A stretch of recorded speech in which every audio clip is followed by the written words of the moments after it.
नीम करौली बाबा का नाम सुनते ही भक्तों के मन में श्रद्धा उमड़ने लगती है।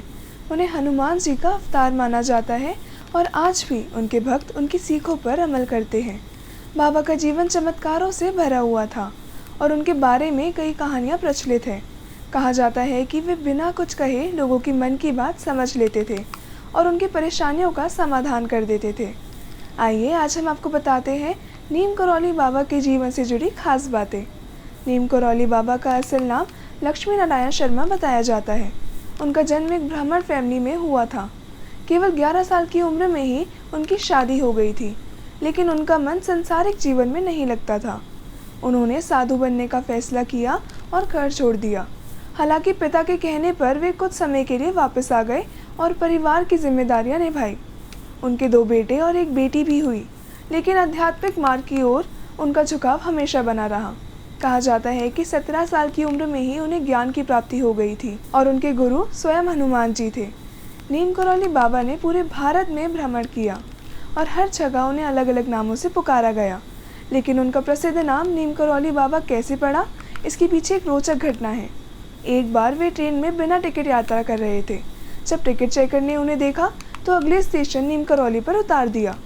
बाबा वहीं बैठ गए और अपना चिमटा ज़मीन में गाड़ दिया। इसके बाद ट्रेन आगे नहीं बढ़ सकी। जब अधिकारी और यात्री घबरा गए तो किसी ने सुझाव दिया कि बाबा से माफ़ी मांगी जाए। माफ़ी मांगने के बाद बाबा ने ट्रेन चलने की अनुमति दी और ट्रेन तुरंत चल पड़ी।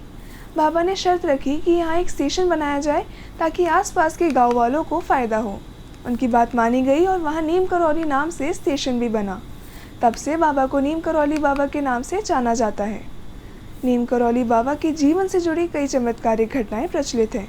एक घटना के अनुसार एक बार बाबा एक बुजुर्ग दंपति के घर अचानक पहुंचे। वे उनके अतिथि बने और रात वहीं रुकने का निर्णय भी लिया। दंपति ने उन्हें भोजन करवाया और एक कंबल देकर आराम करने के लिए कहा। रात में बाबा उस कंबल में सोते हुए कराहने लगे, जैसे कि कोई उन्हें मार रहा हो। अगली सुबह उन्होंने दंपति से कहा कि ये कंबल नदी में बहा दे और फिर वहाँ से चले गए। कुछ दिनों बाद उस दंपति का बेटा वापस आया। वो सेना में था। उसने बताया कि युद्ध के दौरान वो बहुत मुश्किलों में फंस गया था, लेकिन कोई अदृश्य शक्ति उसे बचा रही थी। उसे बार बार एक बुजुर्ग संत की छवि दिख रही थी। ये सुनकर उसके माता पिता समझ गए कि बाबा ने उसके प्राण बचाए हैं।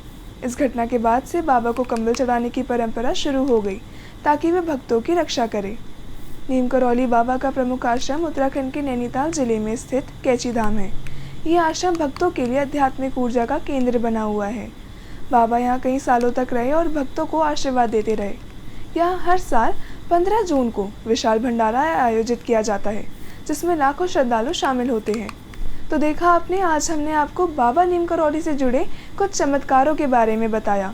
इसी के साथ बता दें कि इस साल भी 15 जून को विशाल मेले का आयोजन किया जाने वाला है, जिसका कवरेज भी JJN आपके बीच लेकर ज़रूर आएगा। तब तक के लिए बने रहिए JJN के साथ। धन्यवाद।